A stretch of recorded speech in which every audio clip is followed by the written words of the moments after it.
Willkommen, bienvenue, and welcome to a modded Minecraft tutorial with Lyte. Today, we're going to make something that defies the laws of Minecraft physics. It's a pressure chamber that never loses any of its pressure. This uses the Pneumaticraft pressure chamber, as one would expect, but to make it never lose any pressure, it uses Steve's factory manager blocks. In particular, it uses the machine inventory manager, the item valve, the redstone receiver, and then a handful of other vanilla blocks, in addition to your standard pressure chamber that needs at least 22 pressure chamber walls, some chamber windows, I'm going to use 4, a pressure chamber valve which has to point into the air block, some pressure tubes, and an air compressor to get it started. You'll note that there is not currently an air compressor attached to this. After you manage to fill it up with the pressure, you can knock the air compressor off of it, and it'll be good to go. So, let's get building. First, you want the Steve's factory manager blocks, and you want the inventory manager in the middle. You want the redstone receiver adjacent to it, not diagonal. And then the item valve you want to be facing towards your pressure chamber, like so. Then you will need an input and an output. It doesn't matter which one's which. They just need to be adjacent to the inventory manager. They don't need to be chests. They could be barrels. They could be any sort of inventory. They just need to be touching this. Then we can put these away. You need to pick up your Pneumaticraft stuff. So you build yourself a pressure chamber. 3x3 is best. A 5x5 likely would not work right. The item valve only has a range of 3. The moment you get past 3, it stops picking things up. So in a 4x4, you'd have a wall here. It should still be okay, but the moment you get to 5x5, something could get out here and never be picked up. And that's no good. I like putting in the windows. That way you can watch what's going on inside. There are certain things that will take longer than just a second to actually be pressurized. So if you want to watch the progress, it's like watching popcorn pop. I personally enjoy it. Now we've got ourselves a pressure chamber.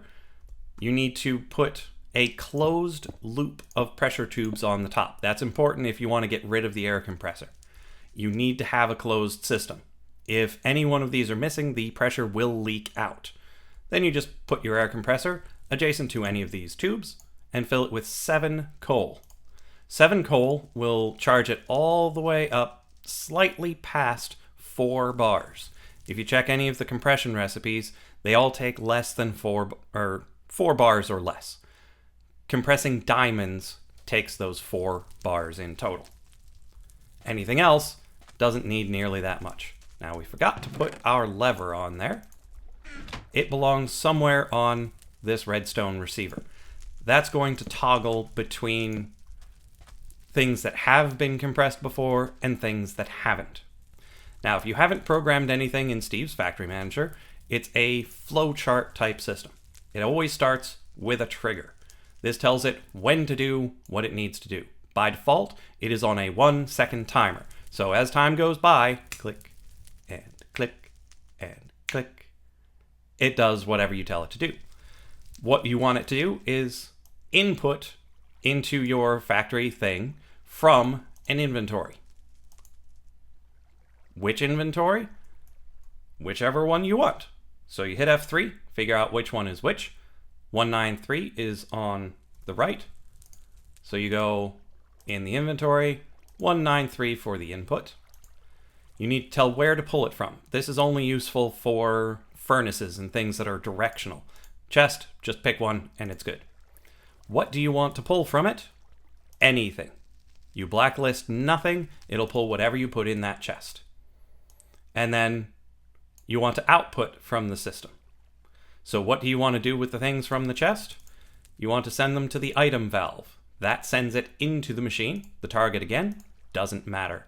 The items, again, don't matter.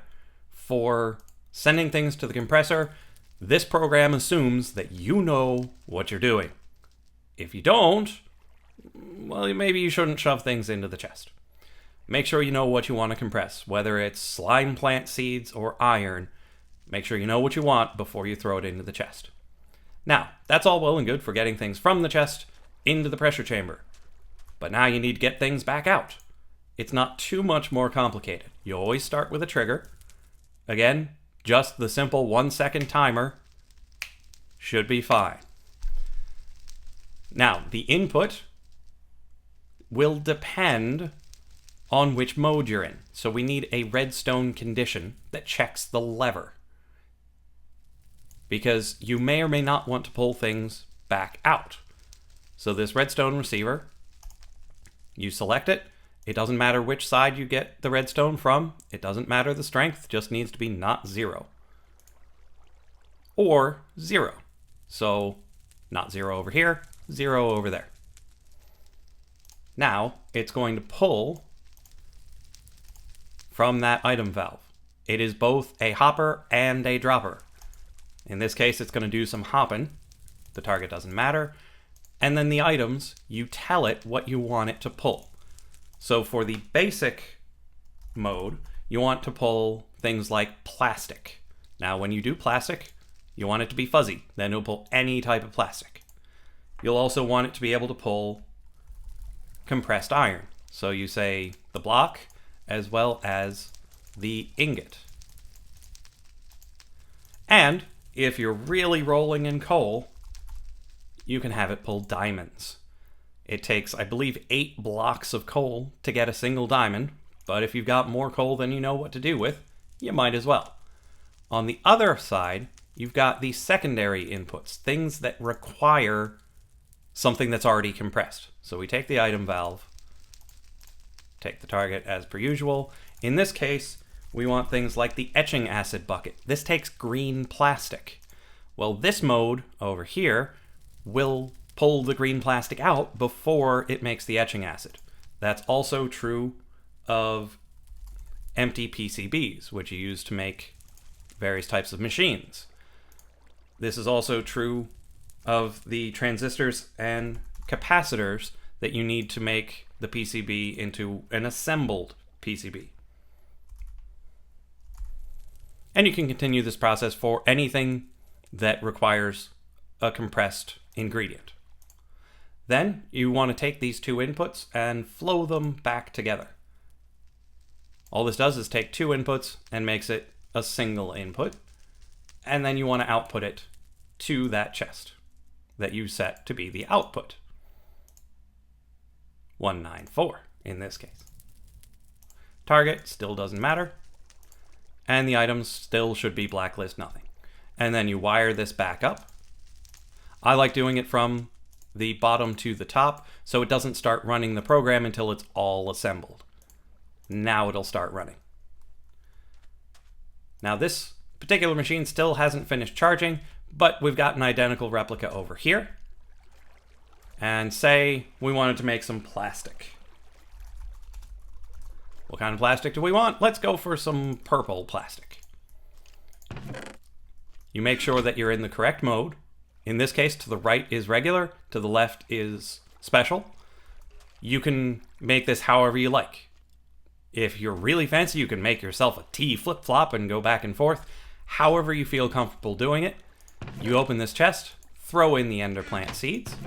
They go away and slowly become purple plastic. If you look over here, you can watch the popcorn show. Now this will work for just about anything you need to make. If you've got the recipe for the etching acid bucket, you just toss everything into the chest, it'll throw it in there, and drop it back out here. If you had any other sort of storage system, it should be compatible, so long as you have something that is in inventory adjacent to this machine. And that's all there is to the lossless pressure chamber. If you watch it, it never, ever loses any air pressure unless you break the machine itself. If you like this tutorial, feel free to leave a like, and if you have any other tutorials that you'd like to see, feel free to request them down in the comments, and I will catch you in the next tutorial of modded Minecraft with Lyte.